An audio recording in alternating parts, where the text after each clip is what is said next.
I've narrowed the lower end of this market down to 5 campervans I'd actually consider buying if I wanted to keep the purchase price down without making a stupid compromise.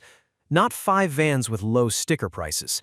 5 vans where the price is justified by what you get and where the decision holds up 2 years later when you're actually living with it. Because here is what nobody tells you before you start shopping. The cheapest campervan is not the one with the lowest sticker price. It is the one that doesn't cost you another $20,000 fixing the decision after you've already driven it home. Most buyers who walk onto a lot with a number in their head, say $80,000 or $90,000, immediately assume they're going to have to compromise. Cheap means unreliable. Cheap means buying someone else's problem. Cheap means a van that looks acceptable on a Saturday afternoon test drive and reveals its real character 6 months later on a highway in the rain. For a lot of vans in this market, that assumption is completely correct. But there is a segment of this market where low price and genuine value are not in conflict, where the van costs less because of a deliberate choice, less complexity, fewer systems that can fail, a platform that a mechanic in any mid-sized American city can actually work on. And in that segment, the buyer who does the research ends up in a fundamentally better position than the buyer who equated price with quality and spent $60,000 more to get it. By the end of this video, you will know exactly which 5 vans those are, what you are giving up with each one, and why the single smartest purchase in this entire segment might not be a new van at all. The misconception that costs buyers the most money. Before we get to the vans, we need to address the assumption that costs buyers in this market more money than almost anything else. Price is not a quality signal in the campervan market, not a reliable one. A significant portion of the price gap between a $90,000 van and a $180,000 van is not build quality. It is systems complexity. It is lithium battery banks. It is large solar arrays. It is automated climate control, integrated entertainment systems, and touchscreen interfaces that manage everything from the awning to the water heater. Those things cost money to build, and every additional system adds another component that can eventually require diagnosis, maintenance, or replacement, often at a cost and a timeline that buyers did not plan for when they signed. What you are sometimes paying for in a more expensive van is the privilege of owning a more complicated van. Complication is not the same as quality, and for a buyer who plans to use their van for 3 or 4 weeks at a year at campgrounds with full hookups, that complexity is not solving any problem they actually have. It is creating problems they did not anticipate. The vans worth buying in a lower price point are not cheaper because they cut corners on the fundamentals. They're cheaper because they made deliberate choices about what to include and what to leave out. Understanding that distinction is the difference between a buyer who gets this right and a buyer who finds out the hard way. 4 things determine whether a campervan is worth what it costs. The platform, the base vehicle it is built on, who services it, how available the parts are, and what it costs to maintain over time. The conversion quality, the cabinetry, the systems integration, the layout, the execution of the things you will touch and use every single day. The warranty and service network, who stands behind the van when something goes wrong, and whether you can actually get it fixed within a reasonable distance from where you are. And resale value, because the day you sell matters as much as the day you buy. A van that holds its value protects you twice. If a van fails on any one of these 4 things, the low price stops being a deal, it becomes a liability. Keep these 4 in mind as we go through the list. Number 5. Thor Freedom Elite 17D. The first van on this list is also the one that surprises most buyers who have spent any time looking at this market. The Thor Freedom Elite 17D is a factory-built Class B that current 2026 pricing data puts in the high 70,000s at the low end. Actual dealer pricing varies considerably depending on region, inventory levels, and how aggressively you negotiate, so verify current numbers before you visit a lot. But the Freedom Elite has consistently been one of the most accessible entry points in this segment, in a market where Class B campervans start above $130,000 and climb well past $180,000. The first question any informed buyer should ask is, what are they giving up? The Freedom Elite is built on the Ram ProMaster. That is actually a positive. The ProMaster is a front-wheel drive gas platform serviced to dealerships across the United States. Parts are widely available. There is no diesel complexity, no exhaust after-treatment system, no specialized European service requirement. When something goes wrong, and in any vehicle something eventually will, you have a much broader service network available to you than you do with some of the specialized European platforms that power more expensive Class B options. What you are giving up is interior finish. Thor's build quality at this price point is functional rather than refined. The cabinetry tolerances, the hardware, the execution of the small details, these are not at the level you would find in a Winnebago at a comparable price. That matters when you live in a van for weeks at a time. A drawer that doesn't close cleanly on day one gets worse over years of road vibration. A gap that seems minor during a test drive becomes a daily irritation on a long trip. The other trade-off is living space. The 17D is a compact van. It is not designed for two people who want to spend extended time inside. It is designed for buyers who want a factory-built Class B with real systems, real warranty history, and a price that does not require financing a significant portion of their retirement savings. Who should buy it? A first-time buyer who wants to experience the lifestyle before committing to a six-figure purchase, a solo traveler, a couple that will use the van for short trips and values low entry cost over interior comfort. Who should avoid it? Couples planning spending months inside it. Anyone who has not done an honest test of the interior dimensions and sleeping configuration before committing. Number 4. Used Winnebago Solis Pocket. The Solis Pocket doesn't belong on a cheap van list as a new vehicle. At a 2026 MSRP above $143,000, it is not cheap by any definition. But used, it tells a completely different story. 2 to 3-year-old Solis Pocket examples are currently appearing in the market in the high $80,000 to low $90,000 range. That means a van that cost its first owner well into six figures is now accessible at a price point that the new van market simply doesn't offer. The first owner absorbed the depreciation that hits hardest in the first 2 to 3 years. The second owner captures that value as value. The reason the Pocket earns this place on the list is not price alone. It's what the Pocket delivers that no other van in this segment can match. Winnebago's most compact factory-built Class B with real systems, real warranty history, and a size that a dramatically wider range of buyers can actually drive comfortably. That size matters more than most buyers understand before they own a campervan. The Pocket fits in a standard parking space. It maneuvers like a regular vehicle. It does not require a learning curve that takes weeks before you feel confident behind the wheel. For buyers who looked at a 21 to 24-foot Class B and felt uncertain about driving it, which describes a significant portion of this market, the Pocket removes that concern entirely. Who should buy it used? Buyers who want compact size, Winnebago build quality, and a price that reflects depreciation rather than the original sticker. Couples who plan short trips and prioritize drivability above everything else. Who should avoid it? Couples planning extended time on the road. Anyone who has not done an honest test of the interior dimensions and sleeping configuration before committing. The buyer trap. Before we get into the rest of the used market, where the most financially compelling purchases in this segment are actually happening right now, there is a pattern worth naming.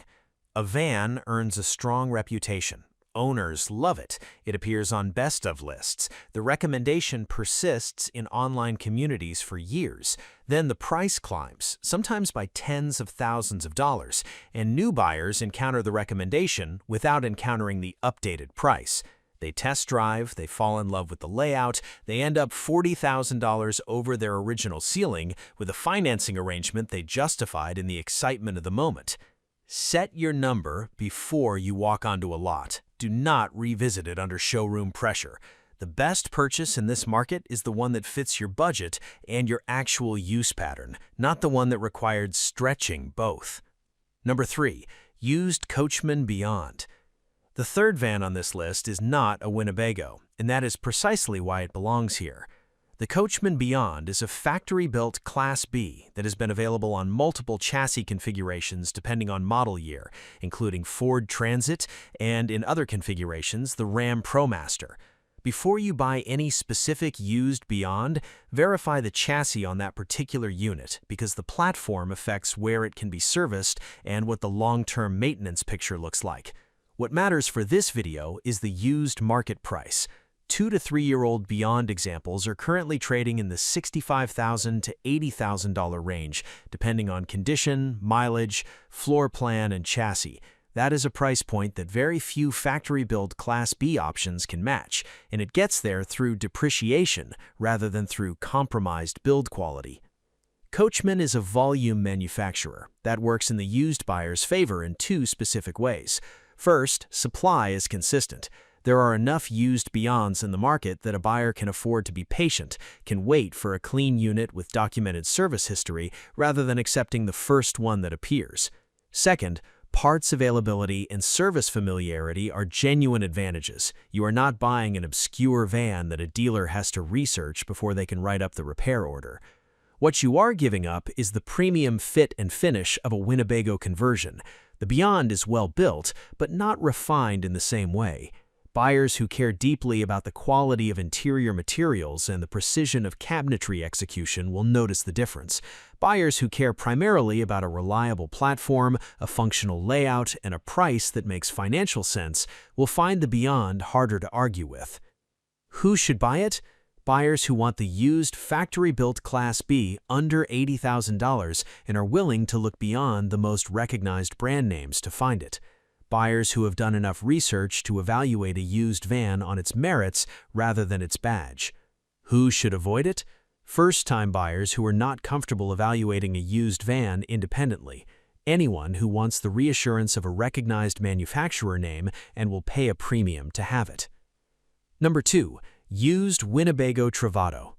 Here is where a used purchase starts to become genuinely compelling. A new 2026 Winnebago Travato carries an MSRP that starts above $183,000 on some configurations. Even current dealer street pricing on new inventory has been running well above $120,000 in most markets. Those numbers put the Travato entirely outside what most buyers in this segment consider affordable. Here's the other number. A Travato at 2 to 4 years old, bought from a private seller who can document service history, can now be found at prices that are tens of thousands of dollars below what a new buyer pays, and the gap varies considerably by year, mileage, and floor plan. The broad point is consistent across the current market.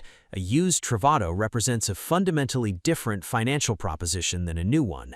The platform is the same, the conversion quality is the same. What changed is who absorbed the depreciation that hits hardest in the first few years of ownership.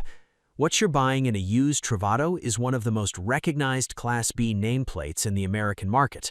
That recognition matters at resale. The Winnebago name carries enough buyer confidence that the floor on a used Travato holds better than it does on lesser-known alternatives. You are protected not just on the way in, but on the way out. The ProMaster platform has documented patterns that show up consistently in owner communities, electrical issues and water pump problems in particular. These are not catastrophic failures. They're the kind of recurring inconveniences that a thorough pre-purchase inspection will identify and that an experienced owner learns to manage. Know about them before you buy, not after. Who should buy a used Travato? Buyers who want factory Winnebago quality at a price that reflects 2 or 3 years of depreciation rather than the original sticker. Buyers who understand that buying used well requires more patience and more process than buying new and are willing to invest both. Who should avoid it? Buyers who are not prepared to commission an independent inspection before purchasing. Anyone who needs full manufacturer warranty coverage on their vehicle. Number 1. Used Winnebago Solis. This is the strongest recommendation in this entire video, and the reason comes down to one number. Depending on year and floor plan, new Solis models have carried well into 6 figures, frequently above $120,000 to $135,000 and higher, but 2 to 4-year-old examples are now appearing in the $75,000 to $90,000 range with enough regularity that a patient buyer can find one. That gap, sometimes $40,000, sometimes $50,000, was paid entirely by the first owner. You didn't buy a cheaper van, you bought the same van after somebody else paid for the depreciation. That is a fundamentally different financial proposition than anything else on this list, and it's the insight that separates buyers who look back on their campervan purchase with genuine satisfaction from the ones who start calculating what they lost. The Solis is not a van that made compromises to reach its price point when new. It was designed to a standard and priced accordingly. The pop-top roof transforms the usable interior space in a way that photographs do not fully communicate until you're standing inside one. The layout is intelligent, the systems are capable without being over-engineered into the kind of complexity that creates repair bills nobody budgeted for. And the Solis resells well, which means the second owner is protected on exit, not just on entry. The buyer who purchases a used Solis in the right price range is not accepting a consolation price. They're making a decision that a significant number of experienced campervan owners, people who have been through this market more than once, consider the clearest value available right now. The caution is the same as it is for any used purchase, amplified by the financial stakes. A Solis with unclear history in a price that seems too good is not a deal. It's a beginning of an expensive investigation. The right Solis is a documented unit from a seller who can demonstrate how the van was used, where it was serviced, and what it has been through. Hire an independent RV inspector before you commit. Budget $300 to $500. Have someone with no financial stake in the transaction check the roof seals, test every system, inspect the underbody, and give you an honest written report. That single step has saved buyers tens of thousands of dollars in damage and deferred maintenance that was not disclosed, sometimes because the seller didn't know, and sometimes because they did. Skipping that inspection to close a deal faster is one of the most expensive decisions a buyer in this market makes. Don't skip it. Who should buy a used Solis? Buyers who want the best overall value in this segment and are willing to be patient enough to find the right unit. Buyers who understand that the search process for a used van is not a weekend errand, it's a deliberate process that the right purchase rewards. Who should avoid it? Buyers who need to complete a purchase quickly. Anyone who is not committed to a proper independent inspection before signing. The final point. The cheapest campervan that is actually worth buying is not always the cheapest van you can find. It's the cheapest van that fits your specific use pattern without forcing you to compromise on the things that will matter most to your life on the road. A buyer who plans to spend 4 months a year in their van, away from hookups, needs capability that the lower end of this market may not provide without expensive retrofits. Buying the cheap van and retrofitting it costs more than buying the right van at a higher price from the start. A buyer who will spend 3 weeks a year driving between family visits, staying at campgrounds with full hookups most nights, does not need $40,000 of off-grid capability built into their van. They need a reliable platform, a comfortable bed, a functional bathroom, and a heating system that works in cold weather. Several of these vans do all of that, at a price that reflects what the decision actually requires. The right cheap van is the van that fits the actual trip, not the aspirational trip. Most buyers plan their purchase around how they imagine they will use the van in the best-case scenario. The experienced buyers plan their purchase around how they will realistically use it most of the time. That one shift in thinking changes everything about which van is actually the right choice, and whether the number on the sticker is actually a deal. If you've bought any of the vans we talked about today, the Freedom Elite, a used Solis Pocket, a used Beyond, a used Travato, or a used Solis, tell us in the comments what you figured out after buying that you wish someone had told you before you signed. That comment section is the most useful research any buyer watching this video will find.